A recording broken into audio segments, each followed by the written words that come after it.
I'm Mary Martin, Director of the Dignity Center, and welcome to our virtual fundraiser. Chicken salad sandwiches are optional. I know we have a wide variety of guests with us today.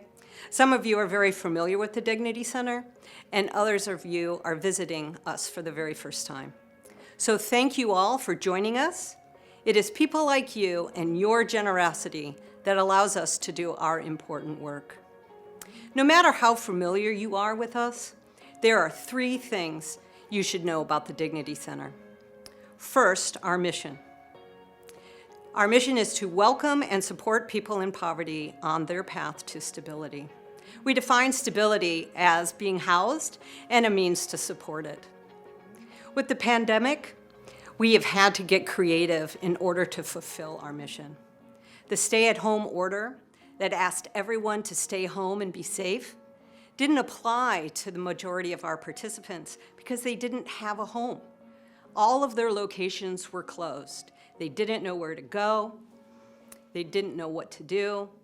And we knew in order to fulfill our mission, we had to stay open, which we did. We opened the lower level of the ministry house. We made our hot meal, Dignity Fresh, into Dignity to Go meals, and people could eat in the lower level or take it to go. We provided the lower level with computers that had Wi-Fi. We handed out masks, and eventually, as people started to settle in and become more comfortable, we started to meet. Most of our volunteers were staying in place, so we had to develop new ways to reach out to our participants. We set up a texting software system. We started with Google Voice, so our volunteers could reach out through voice calls and texting. Now we have a system working in-house and remotely, and you would be amazed how well this is working. A special thank you to all our volunteers that made this happen. Our mission remains unchanged. The second thing is we are all about relationships. We focus on community building. Our entire Dignity Center team and staff of volunteers build a relationship with each participant. We call each of them by name. It is very important to be seen and to be called by name. We learn their stories, and we support each of them on their path to stability. We build relationships with community-based organizations that provide services to our participants, such as Tasks Unlimited, Nystrom & Associates, the Volunteer Lawyers Network, and community programs like Mount Olive that has a food resource center for those that had experienced the uprising. We build relationships with faith-based organizations. Some 20 churches partner with us in various efforts, providing volunteers, doing mission projects, supporting community food shelves. Relationships are the foundation of everything we do. And the third thing that we are proud of is we are a learning site. Starting with volunteers that work here, they all agree that they learn as much, if not more, than they contribute. And these volunteers are corporate executives, lawyers, teachers, social workers, and other non-professionals. And we are very proud of our internship program. We have interns from St. Kate's, St. Thomas, Augsburg, the University of Minnesota, and we have clinical pastoral education interns from different seminaries. Social workers, nurses, pastors come to the Dignity Center to fulfill their education requirements. You will hear from one of our pastor interns in a few minutes about what he learned while he was participating here. So the three key factors of the Dignity Center are our mission to get people in poverty on their path to stability, accomplishing this through relationships, and doing the work. We provide a learning environment for participants, volunteers, university, college, and seminary interns.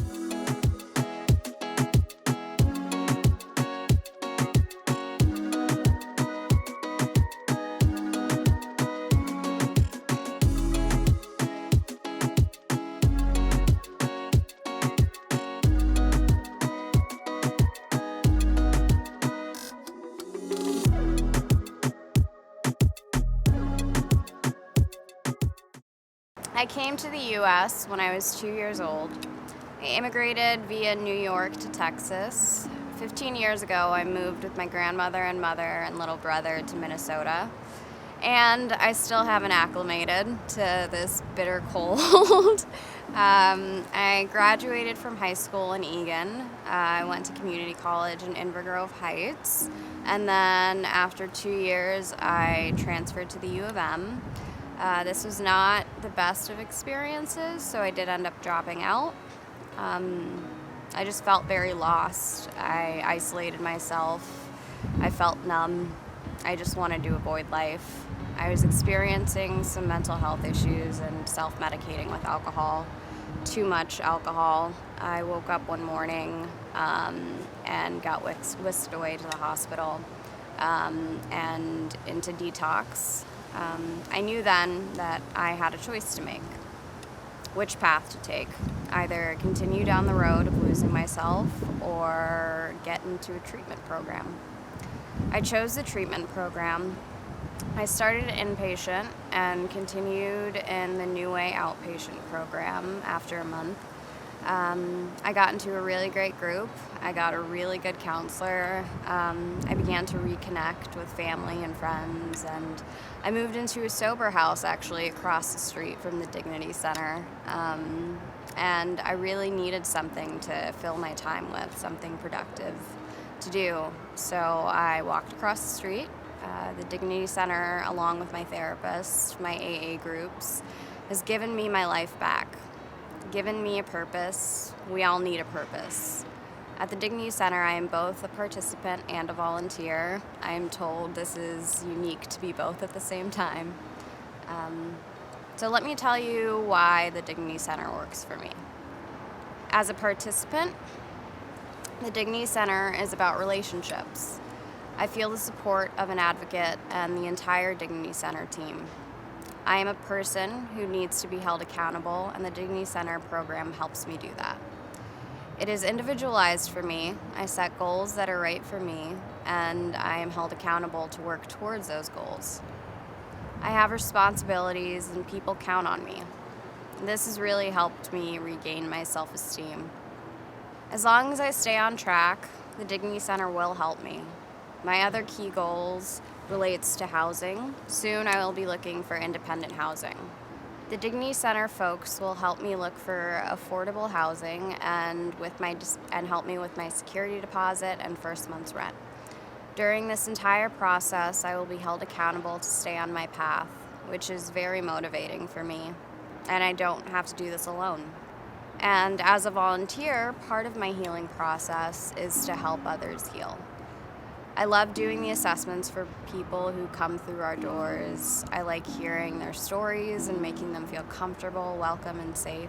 The Dignity Center supports people who have no support and gets them on the path that will help them find their own stability. Everyone deserves help. The Dignity Center sets up assistance in a way that participants put in the effort and take responsibility for what they're doing. This makes them feel good about themselves. And as a volunteer, I feel good about myself. I am part of a community. I am in recovery, so today I have a job, I have a roof over my head, and I pay my own rent, and for groceries, I go to a therapist, I go to AA meetings. I am honest and vulnerable. I have support of my family and the entire Dignity Center community.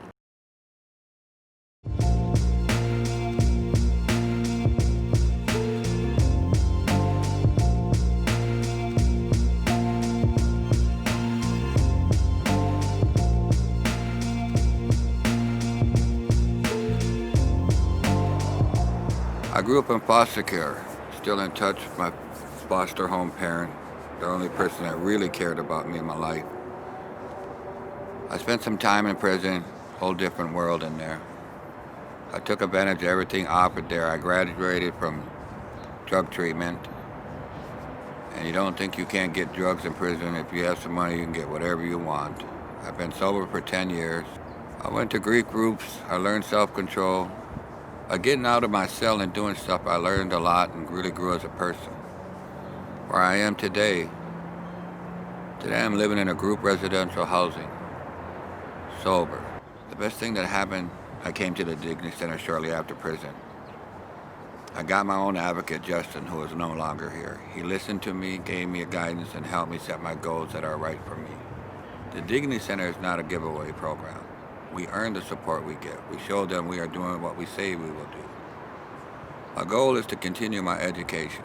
The Dignity Center gave me a laptop, so I am learning how to use it and get ready to take classes. I want to get my master's degree in Native American culture and language. I want to be productive, helpful, knowledgeable, to give back to the others, and thanks to the Dignity Center, I am getting the support I need to meet my goals.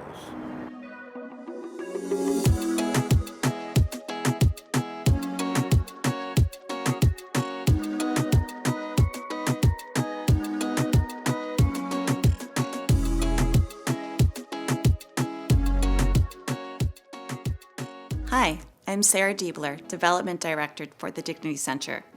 You've just heard from Effie and Richard and about their challenges and goals. The Dignity Center is here for them and others because of you. This is where your support goes for assistance with housing, education, and other necessary steps for stability. As you know, we are a client-based relational program. Rather than just service immediate needs like many social service programs, we work with people long-term, one-on-one. We advocate for them, develop a relationship with them, cheer them on, and help them break down these huge life hurdles into doable tasks over many weeks or months. The participants do the work, while the virtual and in-person volunteers direct and support them back to stability. We love seeing the progress our participants experience through this amazing program. Now, more than ever, we need the Dignity Center to help serve the widening gap in our Twin Cities community. Just to give you an idea of some costs for various supports that we offer, like you heard in Effie's story, she just got a job. She needs help with transportation to go to work until she gets a couple paychecks. Right now, she's in transitional housing. Soon she'll need a security deposit, first and last month's rent. The Dignity Center is here to help her and others get settled and set on their way for a stable life. 1 month's rent or deposit these days can be around $1,000 each. We also spend a fair amount of money on cell phones. We get a great deal on smart cell phones through a partnership and get them at cost. Each one costs about $50. Having a smartphone now is necessary more than ever because access to libraries is still restricted because of the pandemic. A smartphone is often now the only way to apply for some government services, find housing, employment, and stay connected with a Dignity Center advocate. For Richard, a smartphone and laptop were necessary investments we made for him to be able to go back to school in order to get a better paying job. Without your contributions, we couldn't do this kind of important work. You are making an investment in our Twin Cities community. These are the kinds of things your investment in us goes towards, what these individuals are working for. With COVID-19 affecting the economy, there are more people trying to hang on to their housing and struggling to make ends meet. We've had to spend several thousands this year to upgrade our technology to be capable of virtual meetings with participants and calling participants via the internet. With everything going on in the world and our community this year, you may be wondering, what can I do? We have a powerful way to help. Donating to the Dignity Center directly helps people experiencing hardships, such as homelessness, really make a change long term. Please share the journey with us, helping people gain stability in housing, stability in employment, helping people stay in their housing and not lose it. This is what you're doing by being a part of the Dignity Center.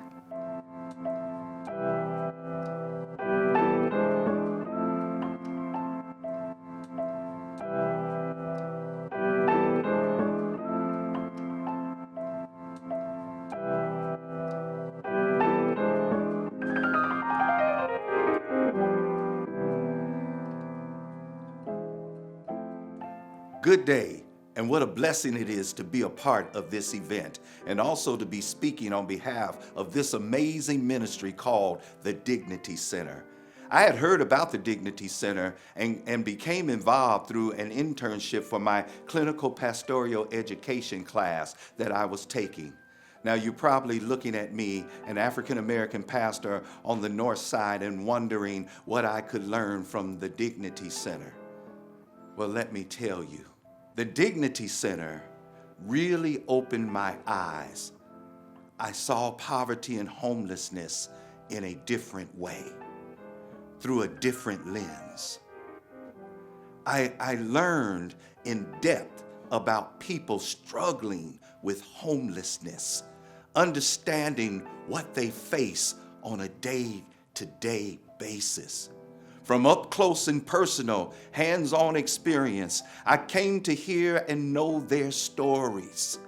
From interacting directly, I came to understand most, if not all, of the people we serve had trauma or traumatic experiences in their lives, and most had received no help in dealing with their trauma.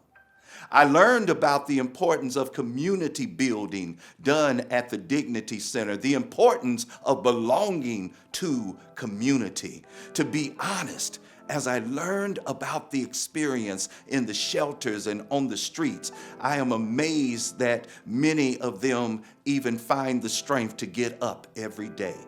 I have been so impressed at the resilience of this population of people. They wake up every morning, and a lot of them being hopeful in the midst of what seems to be overwhelming and hopeless situations.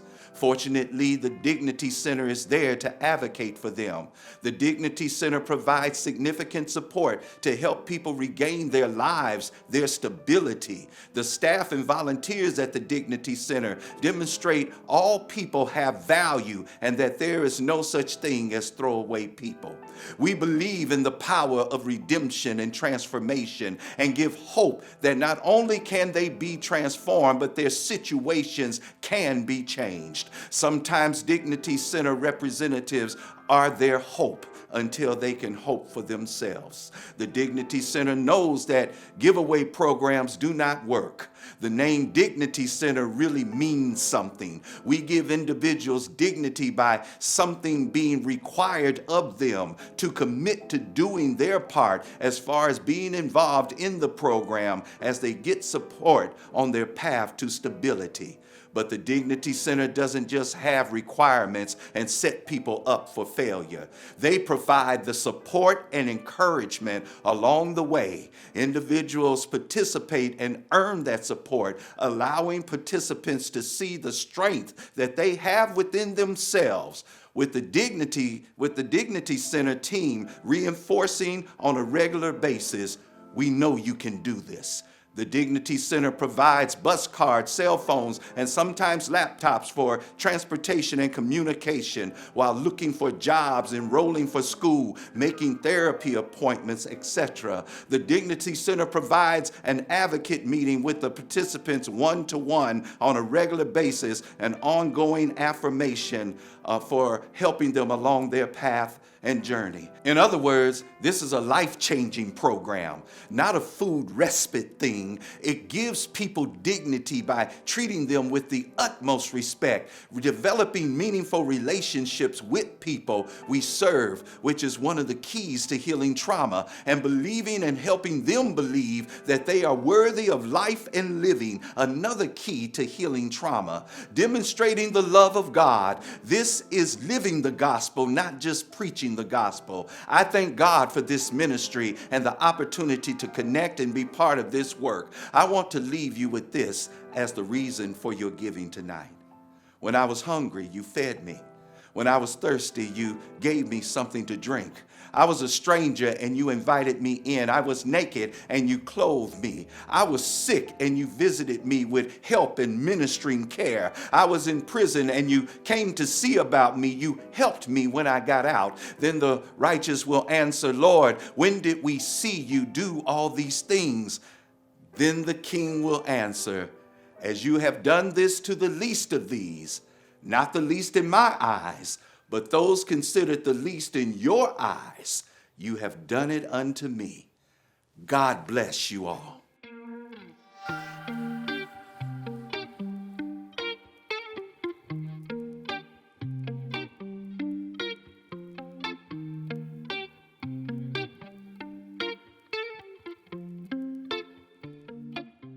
4 years ago, I was employed by a bar in St. Paul.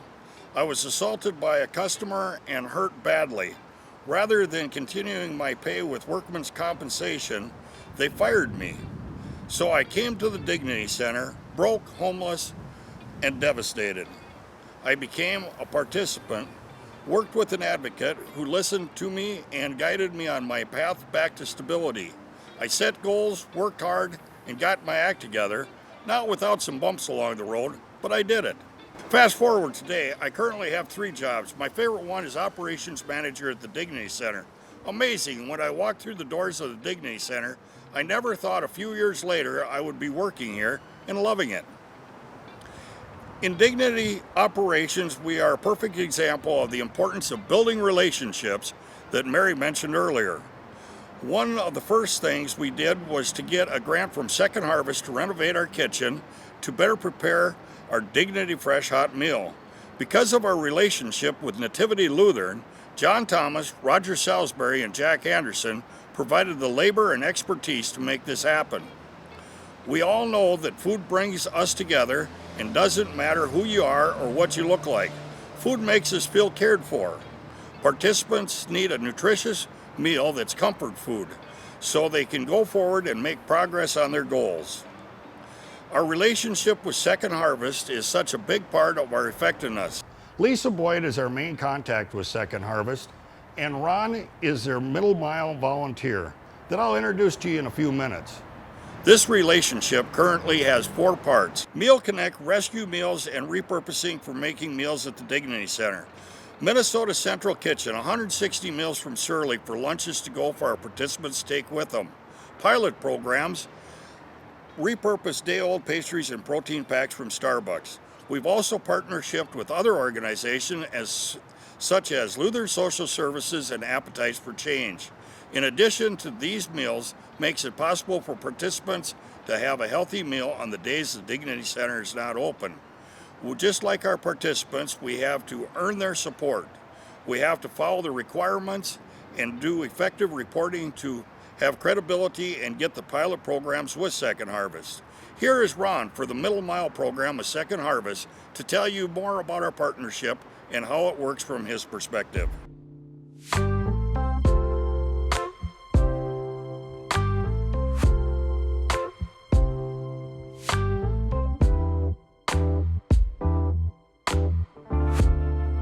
Hello, my name is Ron Frick. I'm a volunteer with Second Harvest Heartland's Middle Mile program, whose goal is to rescue food waste from the food service industry.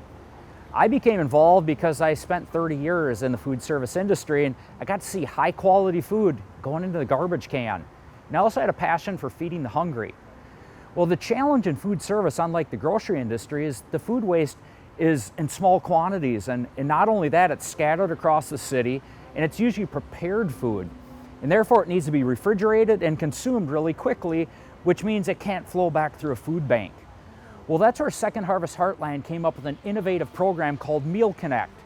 It's a phone app. It's what I best describe as what happens when Uber meets Meals on Wheels. If you're a donor like a restaurant or a school, you log your food, Dignity Center sees the food, they claim it, it sends a text to me, I schedule a pickup, and in 30 minutes I put it in my cooler, and then I deliver it to where it needs to be consumed. It's really a great innovative program. The neat thing is, Dignity Center was one of the very first agencies in the pilot program, and because of their help, it's now going to become a national program. The other great thing about Dignity Center is they create really variety of menu selections so that almost all foods can be used. They got a lot of refrigerator space, but I think the most important thing they have is creativity. Earlier this summer, I had 100 pounds of bell peppers. I didn't think anyone was going to claim them, but Todd claimed them. And then he challenged his team to find a recipe, and they created a stuffed pepper recipe that was a great hit.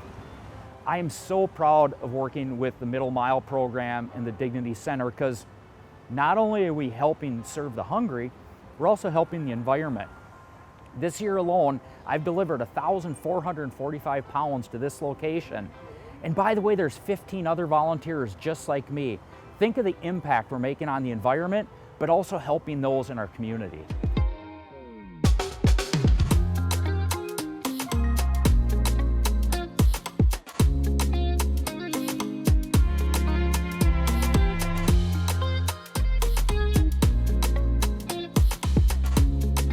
I am a big fan of the Dignity Center. For those of you who are not yet, I hope that I can convince you to become a fan in the next 4 minutes. I hope you will consider donating your time, your energy, and yes, your dollars to a cause I believe in. I hope that over time together, we can work our way out of a job because homelessness becomes a thing of the past. We're living in a time when caring for others is crucially important. The cries for social justice and the well-documented unfair impact of the COVID pandemic on the poor and people of color make our work more important than ever. As Sarah has mentioned, I have worked in business, I own and manage a business, and I have served on nonprofit boards. In my business roles, I have helped create wealth. In my advisor role, I have helped people manage and maintain wealth.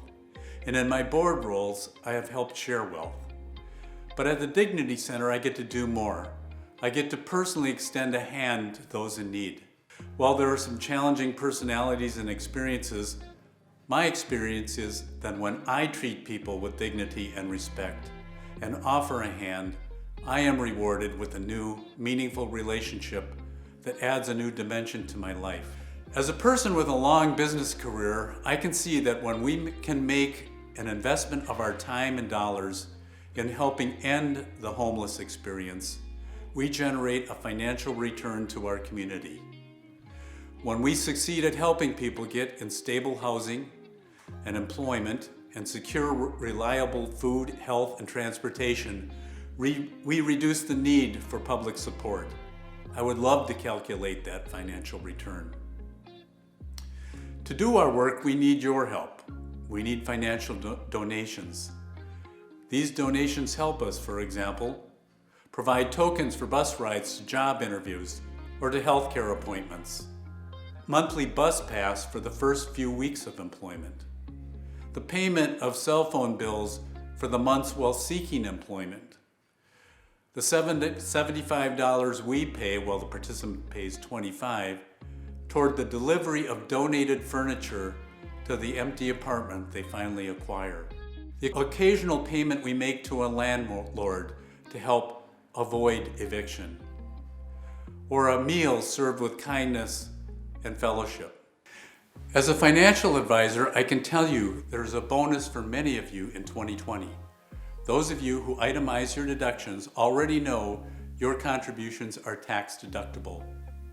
In 2020, those of you who don't itemize can still deduct $300 of charitable contributions. This is because of the CARES Act. So all of you can deduct at least $300 of your contribution to Dignity. The passion for social justice has people of conscience wondering how to help. We see struggling Black, Indigenous, Hispanic, and white people. Few, if any, were born to white privilege. Dignity is one of the ways you can help people in the most desperate situations. You help solve part of the problem. Please be generous.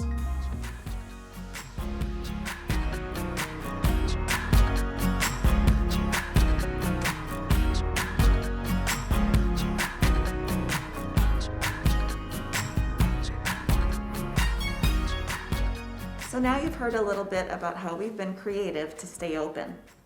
Mary, where do we go from here? We're going to go Dignity on the road. What's Dignity on the Road? Well, we're already doing Dignity to Go, where we have our hot meal that people can take to go. So we're going to get a van, and we are going to go to the demographics that can't come to the Dignity Center. We're taking Dignity on the road. Our remote advocates are doing a great job in being able to connect in with people. And so we're going to see how this can work. That sounds great.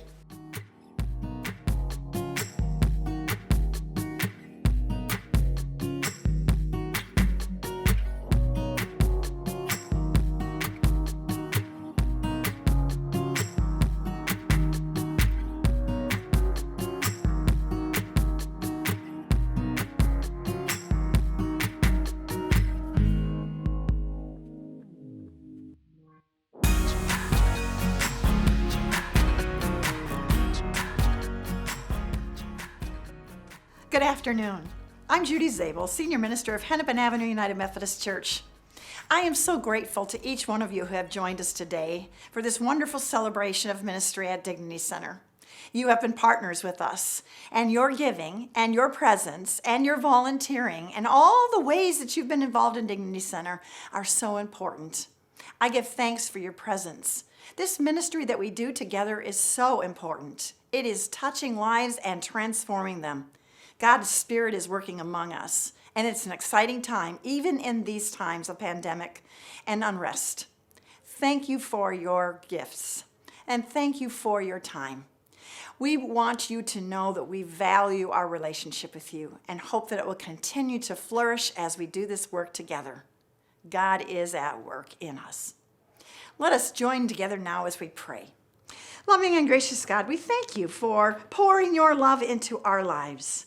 We thank you for the volunteers and those who are working with our clients at Dignity Center. We thank you for each person who walks through the door, for their expression of your love and your grace. God, as we continue to do this work together, we ask for your blessing and for your Spirit to be poured among us so that great things might happen, far more than we can ask or imagine.